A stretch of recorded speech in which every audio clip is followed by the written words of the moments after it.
Koktisilo Agartala Pradesh Congress Bobono Koktuma Thumnaini Baskango Nangkukmani Kok Shaklairikha Tripura Pradesh Congress Committee ni Khukpang Probir Chakraborty Koktuma Thumnaini Baskango Tripura Pradesh Congress Committee ni Khukpang Probir Chakraborty Shaka Ometani Faini Baskangi Nichidok Shalmaribo Hakotoni Montri Bokrok Narendra Modi ni Tifangbai Tabokni Hapang Bishichini Pungna Thangai Tongo Abono Rakshabui Hakotor Ganangai Romjagai Tongo Juda Shamung Butang Fiaba Abo hai jorabo hakotor genangai kotor deramung kotor bialengjak abobai tongkosong lukurok tongoi thangai chana bagai jengjalo klailai tongbaikha hakotoni borrokni sakawo belaike fan boksinjagai tongkha juda samugrokno tei kesekerengni koktoma kasifaika waire wai bishi chinei romoi juda samung butangni koksil chamung kesekereng regai tabokni hapango tongnai bodolni sakawo Yashi Shuri Kok Naraka Tripura Pradesh Congress Committee ni Khukpang Probir Chakraborty Jetike Hakotor Ganangai Petrol Diesel Tei Shalbrum Nangmani Manikhani Hatirogo Morogoi Tongkha Abobai Tongkosong Lukurok Malkhung Mothnairok Belakino Jengjalo Klaibaija Oshalo Tripura Pradesh Congress Committee ni Khukpang Probir Chakraborty ni Logio Tongo OBC Department ni Chairman Monoranjan Debnath Sodor Hankor Kasko Tonmoy Rai Chairman Shantanu Pal Khoboi Juda Adongrok Tabokni hapanga tongnai bodol bisichinei romoi hakotor genangai je samung khlaika abornotei khukai kok narkha Tripura Pradesh Congress Committee ni Khukpang Probir Chakraborty tei fainai khna noichiba salmari tangsalni simi chengsawi rejaknai pirmungni abiyan noichiba salmari ni simi metalni tham chisa salmari jora khlaijaknai pirmungni abiyan hni Shaklairikha Tripura Pradesh Congress Committee ni Khukpang Probir Chakraborty আপনারা সকলেই হয়তো অবগত আছেন যে আগামী সম্ভবত তারিখটা যদি আমার ভুল না হয়ে থাকে আগামী 26শে মে আমাদের দেশের মোদিজির নেতৃত্বে যে সরকার তৈরি হয়েছিল তার 12 বছর পূর্তি হতে যাচ্ছে যতটুকু খবর আমরা পেয়েছি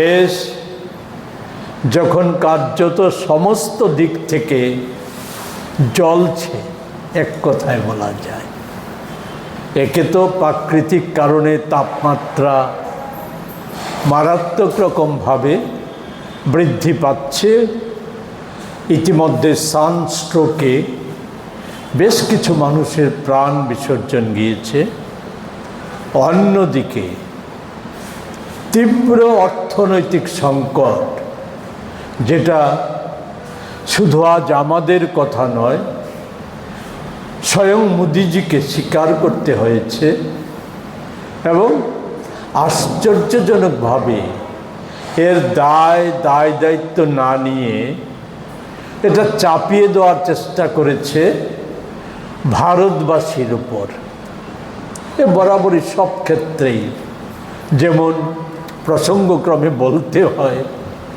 এই নিট নিয়ে সর্বশেষ জালিয়াতিটা এটা মোদিজি এবং আমাদের দেশের শিক্ষামন্ত্রী বা নিট জালিয়াতি যাকে দিয়ে করাচ্ছে যে সংস্থাকে দিয়ে করাচ্ছে সেই সংস্থার কর্মকর্তা আমাদের লাখো লাখো আমাদের যে ভবিষ্যৎ নির্মাণ যারা করবে শুধু নিজেদের ভবিষ্যৎ না দেশের ভবিষ্যৎ নির্মাণ যাদের হাতে সেই যুব শক্তিকে বলছে মানিয়ে নাও এ হচ্ছে প্রতিবিধান এত বড় ভয়ঙ্কর দুর্নীতির ঠিক তেমনি এই তীব্র আর্থিক সংকটের সময়ও গতকাল পর্যন্ত আপনারা দেখেছেন যেখানে ছিল গত মে মাসে প্রধান স্লোগান আচ্ছে দিন আয়েগা সেই জায়গায় এখন বলা হচ্ছে যে দুর্যোগ ঘোরতর দুর্যোগ মানিয়ে নিতে হবে দেশবাসীকে তার জন্য কৃচ্ছ সাধন করো আর আমি বিস্তারিত বেশি সময় নিয়ে বলবো না উপস্থিত আমার সাথে যারা আছে ওনাদেরকেও বলবো কিছু সংযোজন করার থাকলে সংযোজন করার জন্য। বাকিটা আমরা সকলকেই, প্রেস নোটটা এখনও সঠিকভাবে তৈরি হয়নি, আমরা দিয়ে দেব, প্রেস নোটটা দিয়ে দেওয়ার চেষ্টা করব যে দেশের এই হাল হকিকতের পেছনে মূল কারণগুলি কী, এটা দিয়ে দেওয়ার চেষ্টা করব। এটা বিশদে বলতে গেলে পরে একটা মহাভারত হয়ে যাবে ছোটোখাটো। তো আমি যেটা দিয়ে শুরু করব, গত 9 দিনে গড়ে 5 টাকা ডিজেল পেট্রোলের দাম বাড়িয়েছে। শুধু আমি একটা উদাহরণ দেব, যেটা বলা হচ্ছে যে দেশের পেট্রো কোম্পানিগুলি এরা সাংঘাতিক রকম ক্ষতিগ্রস্ত হচ্ছে আর্থিকভাবে। আর আন্তর্জাতিক মানে বিশ্ববাজারে যুদ্ধজনিত পরিস্থিতির কথা বলা হচ্ছে। বর্তমানে আমি এই কিছুদিন আগেও আপনাদেরকে আমি অবগত করেছিলাম, 24-25 সালে আমাদের রাষ্ট্রায়ত্ত তেল কোম্পানিগুলি শুধু 24-25 অর্থবর্ষে কত মুনাফা করেছে।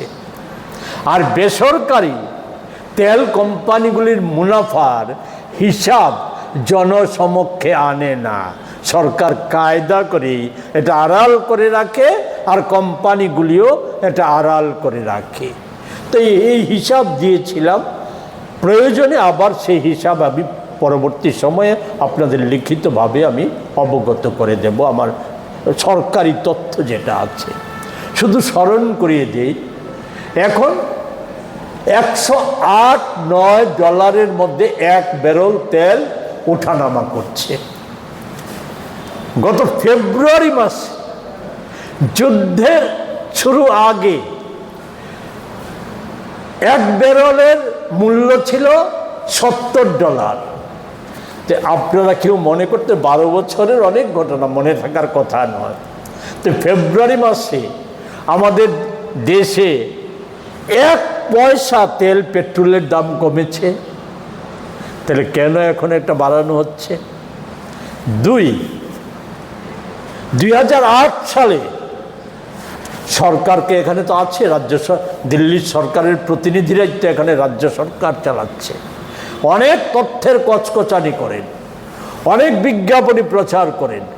তো একটা প্রশ্নের শুধু উত্তর দিন, 2008 সালে আন্তর্জাতিক বাজারে পেট্রোপণ্যের 1 ব্যারেলের দাম ছিল $147। আগরতলায় সরকার একেবারেই বলা যায় অপদার্থ, এবং সমস্ত দিক থেকে এই সরকারটা যোগ্যতাহীন। আর দুর্নীতির কথা তো বলে লাভই নেই, এটা সকল মানুষেরই অভিজ্ঞতা। তো এই সরকারের হয়তো জানা থাকতে না পারে, আর জানা থাকলেও তারা ভুলে যাওয়ার ভান করে। তেল কোম্পানিগুলো এখানে যারা তেল সরবরাহ করে তাদের থেকে একটু খবর সংগ্রহ করুন। 2008 সালে আগরতলায় পেট্রোলের দাম লিটার প্রতি ছিল 50 টাকা, ডিজেল ছিল 30 টাকা। যদি আমার তথ্য ভুল বা অসত্য হয়ে থাকে, দ্বিতীয় দিন আর কোনো বার আপনাদের সামনে আমি মুখ খুলব না। এটা কি করে সম্ভব হয়েছিল?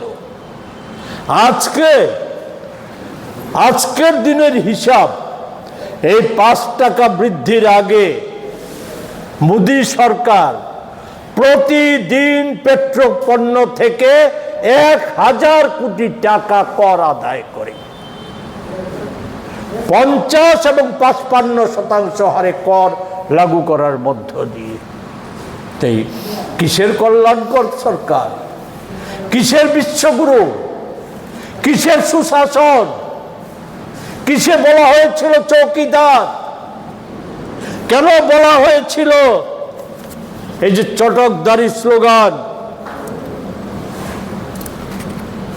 স্বচ্ছতাই সংকল্প, বিজেপি বিকল্প, আজকে দিন আয়েগা, প্রতি বছর 2 কোটি বেকারের চাকরির গ্যারান্টি, কালো টাকা উদ্ধারের করে প্রতিটা ভারতীয় নাগরিকের ব্যাংক অ্যাকাউন্টে 15 লক্ষ টাকা করে জমা। এগুলি বহু আলোচিত বিষয়, সে সমস্ত বিষয়ে যেতে চাই না। শুধু বর্তমানে যে হালটা হলো এর জন্য দায়ী কে? আমি তো আগেই বলেছি বেশি কথা বলবো না।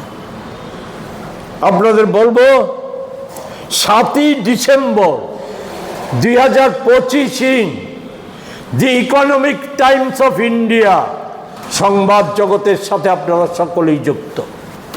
সকলেই পত্রিকাটা সংগ্রহ করুন।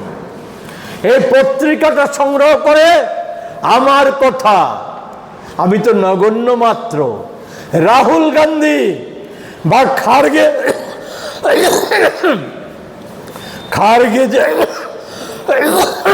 খারগেজি নয় বা পবন খেরাও নয়, প্রধানমন্ত্রীর অর্থনৈতিক উপদেষ্টা অনন্ত নাগেশ্বরম যে একটা আর্টিকেল লিখেছিল, আজকের যে হাল, এই হালের কথায় সেই আর্টিকেলে উনি বলেছিলেন যে দেশে যদি এখনো ব্যবস্থা গ্রহণ না করা হয় তাহলে আমাদের দেশটা অর্থনৈতিকভাবে ভয়ঙ্কর ক্ষতিগ্রস্ত হয়ে যাবে। এই ছিল ওনার আশঙ্কার কথা।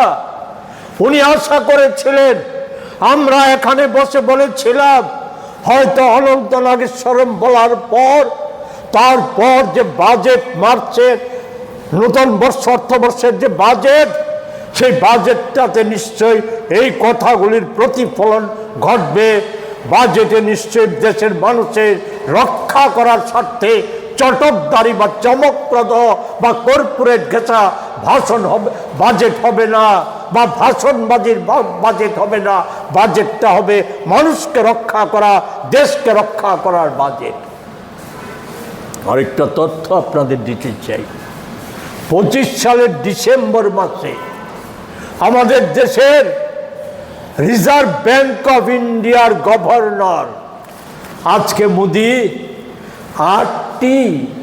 গত 8 তারিখ 8ই মে মনে হয়েছে, কি খরচ সাশ্রয় করতে হবে। কি করতে হবে? বিদেশি মুদ্রা খরচ কমাতে হবে। কেন না? আমাদের দেশের বিদেশি মুদ্রায় টান পড়েছে। আমি সেই বিষয়গুলি নিয়ে বলেছি। শুধু স্মরণ করিয়ে দেই, স্বর্ণ না কেনার কথা বলেছে। এতে কি আঘাত হবে? সবচাইতে বড় আঘাত হবে 3 কোটি মানুষ এই স্বর্ণ শিল্পের সাথে জড়িত। এদের কি হবে? আর বাদ দিলাম আমাদের ধর্মীয় অনুষ্ঠানের সাথে, আমাদের দেশের মেয়েদের মঙ্গল অমঙ্গলের সাথে এই স্বর্ণের যোগাযোগের বিষয়গুলি বাদই দিলাম, আজকে আর আনছি না। কিন্তু এই প্রশ্নটার উত্তর তো দিতে হবে 3 কোটি স্বর্ণ শিল্পী। আদৌ কি জানেন এর পেছনে আছে মোদির সব ক্ষেত্রে যেমন লুক্কায়িত থাকে একটা কথা, সেটা হচ্ছে কি করে কর্পোরেটদের স্বার্থ রক্ষা করা যায়। এ হচ্ছে ক্ষুদ্র ক্ষুদ্র স্বর্ণ শিল্পী, স্বর্ণ ব্যবসায়ী, তারা যাতে কলাপস হয়ে যায়, স্বর্ণ ব্যবসাটা একচেটিয়া জনা 5 মোদি বান্ধবের হাতে যাতে কুক্ষিগত করে নিতে পারে, এ হচ্ছে প্রধান লক্ষ্য। এই লক্ষ্যে এটা করা হয়েছে। পেট্রো পণ্যের ক্ষেত্রেও একই বিষয়, অন্য সব বিষয়ের ক্ষেত্রে একই বিষয়। নতুবা কেন ডিসেম্বরে আমাদের দেশের বিদেশি মুদ্রার একটা তথ্য শুধু আপনাদের দিচ্ছি, একটা প্রেস নোটে উল্লেখ করা নেই, আপনারা একটু উল্লেখ করে নেবেন। রিজার্ভ ব্যাংকের আর গভর্নর জানিয়েছিল 25 সালে যে তার আগের বছর আমাদের দেশে যে পরিমাণ বিদেশি মানে মুদ্রা ভাণ্ডার মজুদ ছিল, তার থেকে $5,690 বিলিয়ন বিদেশি মুদ্রা তুলে নিয়ে গেছে, খরচ হয়ে গেছে। এর ফলে বর্তমানে ওই সময়ে ডিসেম্বরে ছিল $6,04,585 বিলিয়ন বিদেশি মুদ্রা দাঁড়িয়েছিল। তখন মোদিজির খরচ সাশ্রয়ের কথা মনে হয়নি? তো গত 7 মাসে এই রিজার্ভ ব্যাংককে দিয়ে কেন 880 টন স্বর্ণ কেন কি নিয়েছেন? দ্বিচারিতা নয়? কি শাক দিয়ে মাছ ঢাকার চেষ্টা। তো মোদির কীর্তিকলাপের মধ্যে সামান্য কটা তথ্য শুধু আপনাদেরকে অবগত করার জন্য বলছি, যে কি ধরনের, একে যে আমরা বলি জালিয়াত আর প্রতারকদের সরকার, আর তার গুরু স্বয়ং মোদি। এ বুঝার জন্য সামান্য কয়টা বিষয় শুধু উল্লেখ করব। আপনাদের মনে আছে মোদিজি সরকারে এসেই জনধন অ্যাকাউন্টের কথা বলেছে। কোটি কোটি গ্রামীণ মানুষ, বিশেষত মা বোনেরা জনধন অ্যাকাউন্ট খুলেছিল ব্যাংকে বিনা খরচে। তার সংখ্যা ছিল 54,03,00,000। তো এতে বর্তমানে 20% অকেজো, এগুলির আর অস্তিত্ব নেই, ফাংশনিং নেই। বাকি যে 33,62,00,000 অ্যাকাউন্ট আছে, তাদের গড়ে জমা হচ্ছে 1,000। বলে এই গল্পটা বলছি কেন? শুধু বলছি, আপনাদের সকলেরই মনে আছে ওই সময়ে মোদি এই জনধন অ্যাকাউন্ট খোলার পর মোদিজি একটা নোটবন্দি করেছিল। সম্ভবত সেটা ছিল নভেম্বর মাসের 1 তারিখ 2016 সালের। ওই সময় থেকে 7ই ডিসেম্বর পর্যন্ত আশ্চর্যজনকভাবে, শুধু না রহস্যপূর্ণভাবে, জনধন অ্যাকাউন্টে জমা পড়েছিল 1,49,246 কোটি টাকা। 6 মাসের ব্যবধানে সেই টাকাটা হাওয়া হয়ে গিয়েছিল, উঠিয়ে নিয়ে গিয়েছিল। এখনো আমাদের প্রশ্ন যে মোদি 12 বছরের সাফল্যের জয়গান করার জন্য, জয় ঢাক পেটানোর জন্য, যেটা দিয়ে শুরু করেছিলাম, এই তীব্র দাবদাহ আর যে দেশ জ্বলছে এই সময়ে, সে গল্প শোনানোর জন্য, নতুন নতুন কাহিনী মানুষকে বিভ্রান্ত করার জন্য 12 দিন ব্যাপী কর্মসূচি নিয়েছে সারা দেশে, আমাদের রাজ্যেও। তাই আমরা বলবো এই সম্পর্কে একটু অবহিত করুন। এই অর্থগুলি কোথা থেকে এসেছিল, কারাই বা তুলে নিয়ে গিয়েছিল। আর মোদি সেখানে নোটবন্দির সময় ঘোষণা ছিল কালো টাকা উদ্ধার হবে, সন্ত্রাসবাদীদের কাছে কালো টাকা যাওয়া বন্ধ হবে, টাকার যোগান বন্ধ হবে, এদেরকে শ্বাসরুদ্ধ করে মারা হবে।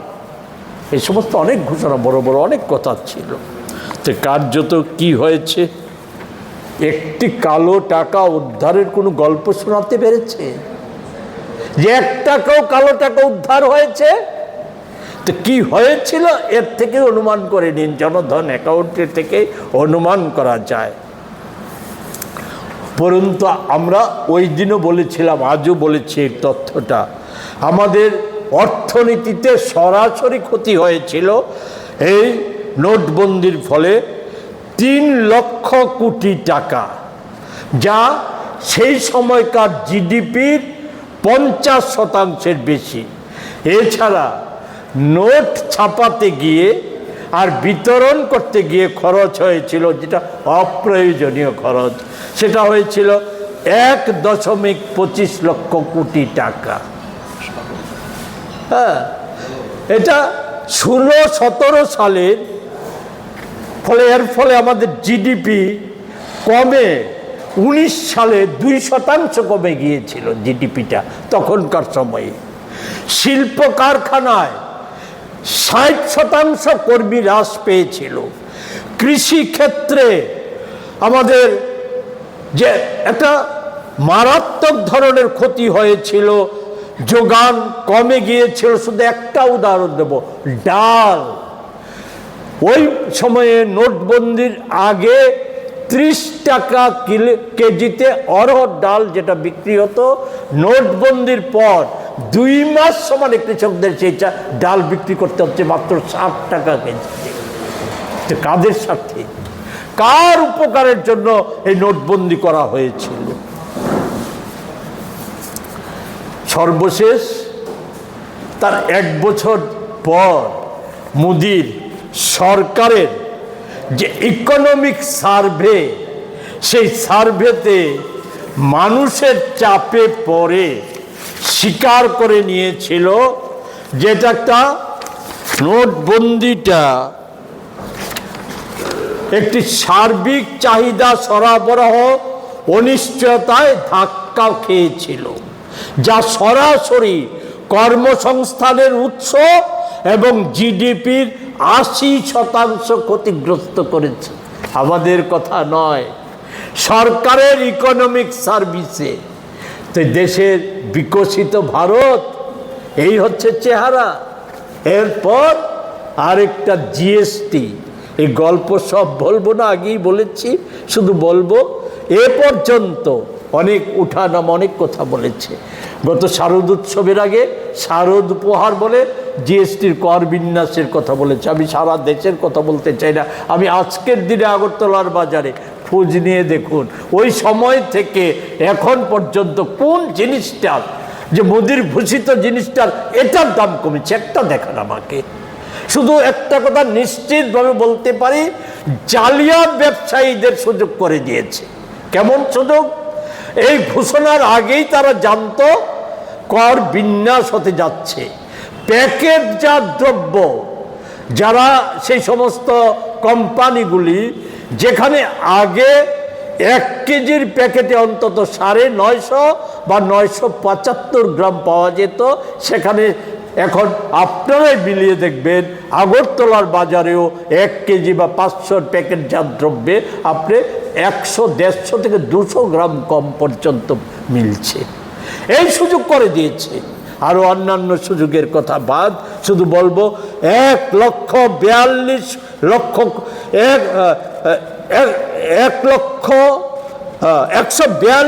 লক্ষ কোটি টাকা আমাদের সমস্ত ক্রেতাদের পকেট থেকে কেটে নিয়েছে। কারখানা বন্ধের সংখ্যা টংখ্যা এগুলি দিয়েছি, এগুলি আমি আর উল্লেখ করতে চাই না। এতে আরেকটা লাভ করে দিয়েছে জালিয়াতদের। জালিয়াতরা শুধু জিএসটি থেকে জালিয়াতি করে লুটে নিয়েছে 5.5 লক্ষ কোটি টাকার বেশি। আর তারপরের ক্ষেত্রটাই হচ্ছে কৃষকদের নিয়ে নানা কথা, এগুলি জানেন। সবচাইতে বড় ঘোষণা ছিল 14 সালে যে নয়া কৃষি নীতিতে 22 সালের মধ্যে কৃষকদের আয় দ্বিগুণ করা হবে। আমি সেই সমস্ত বিস্তারিত যেতে চাই না, শুধু বলবো 19 সালের পর থেকে মোদি তো কোনোদিনই 12 সালে সংবাদ মাধ্যমের মুখোমুখি হননি। 19 সালের পর থেকে সরকারি কোনো দপ্তর থেকে, না কৃষি দপ্তর না আমাদের রাজ্যের করিতকর্মা মন্ত্রী, কেউই 19 সালের পর থেকে কৃষকদের আয় নিয়ে কোনো তথ্য প্রকাশ করে না। শুধু একটা তথ্য সরকারিভাবে প্রকাশিত, যে এই মোদির 12 বছরে প্রতিদিন এখন পর্যন্ত কৃষকরা ঋণ মেটাতে না পেরে, কৃষি খরচ যা জন্য যে ঋণ করতে হয়, ঋণ মেটাতে না পারে গড়ে 31 জন কৃষক এখনো আত্মহত্যা করছে। মোদি অনেক প্রকল্প, ইন্স্যুরেন্স, ফসল বীমা, হেন তেন, প্রকৃত চিত্র হচ্ছে ফসল বীমা ক্ষেত্রে বেসরকারি বীমা কোম্পানিগুলি এই সময়ের মধ্যে প্রায় 70,000 কোটি টাকা মুনাফা করেছে। কৃষকদের কি আয় হয়েছে, কতটা ক্ষতিপূরণ হয়েছে আপনারা গ্রাম পাহাড়ের খবর জানেন। আপনারা আমাদের ত্রিপুরায় তো ওই কৃষিকাজের সাথে যুক্ত মায়েরা এই এখনো সন্তান বিক্রি করে দিতে হচ্ছে। এই হচ্ছে সারা দেশের চিত্র। আমাদের কৃষি ঋণে জর্জরিত কৃষকরা, মোদি কর্পোরেটদের ঋণ ছাড় দিয়েছে 26 লক্ষ কোটি টাকার কাছাকাছি। এখানে আছে কিছুটা আদায়করণের প্রচেষ্টাও নিয়েছে, সামান্য 30% কাছাকাছি আদায় হয়েছে, কিন্তু মূল 26 লক্ষ কোটির মধ্যে 30% সংখ্যাটা একেবারেই নগণ্য। অঙ্কের হিসাব করে আমি দেখিয়ে দিতে পারবো, আমার প্রয়োজন নেই, আপনারা সকলেই আমার চাইতে ভালো অঙ্ক জানেন, সেটা ধরে নেবেন। আরেকটা গুরুত্বপূর্ণ ছিল ডিজিটাল ক্ষেত্রকে শক্তিশালী করা, আইটি সেল শক্তিশালী, এআই প্রযুক্তি, এই সমস্ত কথা নানা রকম বিষয় ছিল। আমি শুধু একটা বলব, মোদি ডিজিটাল ক্যাশ লেনদেন, হ্যাঁ, এটা একটা আধুনিক জগতে, আধুনিক ব্যবস্থা, এটা একটা গুরুত্বপূর্ণ ক্ষেত্র, এটা শক্তিশালী করতে হবে। কিন্তু দুঃখের পরিতাপের যে এই ক্ষেত্রেও মোদিজি দেশবাসীকে ফাঁকি দিয়েছে, ঠকিয়েছে, যার সুবাদে ডিজিটাল লেনদেন শুরু হওয়ার পর খোদ আগরতলারও সাধারণ মানুষ বা লেমেন নয়, স্বয়ং ম্যাজিস্ট্রেট ডাক্তারবাবুদের তাদের অ্যাকাউন্টের টাকা হ্যাক করে তুলে নিয়ে যাচ্ছে ডিজিটাল লেনদেনের ফলে। তো আমি ওই সময়ে বলেছিলাম, মোদিজি আপনি পেটিএম, গুগল, এই সমস্ত বিদেশি সংস্থাগুলি যারা ডিজিটাল লেনদেনের যারা ধারক এবং বাহক এখন সারা দুনিয়া জুড়ে, এদেরকে আমাদের দেশে পপুলার করার জন্য বিজ্ঞাপনে যত টাকা খরচ করেছেন, সেই টাকার একটা ভালো অংশ যদি এর নিরাপত্তার জন্য, যে আমাদের আমানতকারীদের নিরাপত্তার জন্য ব্যবহার করতেন, তাহলে এই সমস্ত জালিয়াতরা সেই সুযোগ পেত না। দুর্ভাগ্যের মোদিজি বা বিজেপি দল, তাদের কর্ণে তো এই সমস্ত কথা পৌঁছাবে না, কারণ তাহলে তারা দলের তহবিল স্ফীত হবে কী করে? নিজেরা আগে যারা আপনার এই 14 সালের আগে বা আমাদের 18 সালের আগে আমাদের রাজ্য সন্ধ্যা রাত্রে ঘুমালে পরে ওই বিছানা থেকে আকাশের তারা গুনতে পারত, চাঁদের আলো দেখা যেত, আজকে তাদের প্রাসাদ হয়েছে, কোটি কোটি টাকা নানা জায়গায় জমানো আছে, এই সমস্ত কিছু হয়েছে, এটা হওয়ার কোনো সুযোগ ছিল না। আমাদের শিক্ষা সকলেই জানেন তার গুরুত্বের কথা। এক্ষেত্রে একটা বিষয় একেবারে ড্রপ পড়ে গেছে, শুধু সংক্ষেপে দুটো মিনিটও না। আমাদের কর্মক্ষেত্রে, গ্রামীণ কর্মক্ষেত্রে একটা বড় আঘাত MGM রেগা, যেটা 100 দিনের কাজের অধিকারকে মৌলিক অধিকার হিসেবে ছিল। আমি গান্ধীজির নামাঙ্কিত গান্ধীজিকে তারা ততটাই ব্যবহার করেছে যতটা তাদের প্রয়োজনে ছিল। আমাদের দেশের মনীষীদের এখন পর্যন্ত যাদেরকে যতটাই ব্যবহার করছে, ততটা তাদের প্রয়োজনে যতটা, তারপরেই তারা ছুঁড়ে ফেলে দিচ্ছে। এটা আমি ওনার নাম বাদ দিয়ে দিই, কিন্তু আমি যেটা বলতে চাই, যেটা দেশব্যাপী প্রচারে, বিজ্ঞাপনী প্রচারে কোটি কোটি টাকা খরচ করেছে, এখনো করেছে কি না, 100 দিন না 125 দিনের কাজ। কে বারণ করেছিল? আইনটা তো ছিল ন্যূনতম 100 দিনের কাজের গ্যারান্টি। আমাদের রাজ্যে ধলাইয়ে কোনো বছর 150 দিনের কাজ হয়েছে, ভারতবর্ষের অনেক জেলাতেই হয়েছে। এই আইনেই তো তুমি এটাকে 200 দিন করতে পারতে, 300 দিন করতে পারতে যদি হতো। কিন্তু আমি যেটা বলতে চাই, এই আইনটা, রেগাটা ছিল মোদির চোখের বিষ। এই চোখের বিষ থাকার ফলে মোদির পরিকল্পনা হচ্ছে রেগা তুলে দাও, ধাপে ধাপে এই যে 125 দিনের কথা বলছে। আর আমি বলছি তো, এই অর্থ বছরে যে বাজেট বরাদ্দ হয়েছে, যে টাকায় লোকেশন হয়েছে, সেই টাকায় 50 দিনেরও কাজ হবে না। যে শ্রমিক তালিকাভুক্ত আছে, প্রতিদিন বাদ দেওয়া হচ্ছে শ্রমিক। আরেকদিকে কাজ হারা মানুষ নূতন করে নাম নথিভুক্ত করছে, ফলে মিলে 50 দিনও দেওয়া হবে না। আমাদের রাজ্যে তথ্যটা কি? গত অর্থবর্ষে সরকারি তথ্য মাত্র 40 দিন কাজ হয়েছে, আর এবছর 2 মাসে কাজ হয়েছে 2.25 দিনের কাজ হয়েছে মাত্র। এই হচ্ছে চিত্রটা। শিক্ষাক্ষেত্রে আমি সব বলবো না, শুধু সরকারি স্কুল, মোদির সময়ে শুধু সরকারি আর সরকারি অনুদান প্রাপ্ত স্কুল সারা দেশে বন্ধ হয়ে গেছে 98 লক্ষ। অন্যদিকে বেসরকারি স্কুল ছিল 2,88,000, হয়েছে 3,52,000। ছাত্র সংখ্যা কী হারে কমেছে, ড্রপ আউট কী হারে কমেছে, এগুলি উল্লেখ করতে চাই না।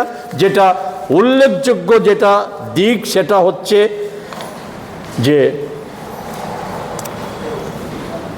1,40,125টা স্কুলে চলছে মাত্র একজন শিক্ষক দিয়ে সারা দেশে। আমাদের রাজ্যেও এই সংখ্যাটা প্রায় 546টা স্কুলে এই সংখ্যাটা একজন টিচার দিয়ে চলছে। আর শিক্ষক শূন্য, খালি পদ শূন্য পড়ে আছে আমাদের দেশে, আমাদের রাজ্যে 11,740টা। গোটা দেশে তার সংখ্যাটা অনেক বেশি, সেটা আমি এখানে আছে, আপনারা দেখে নেবেন। আমি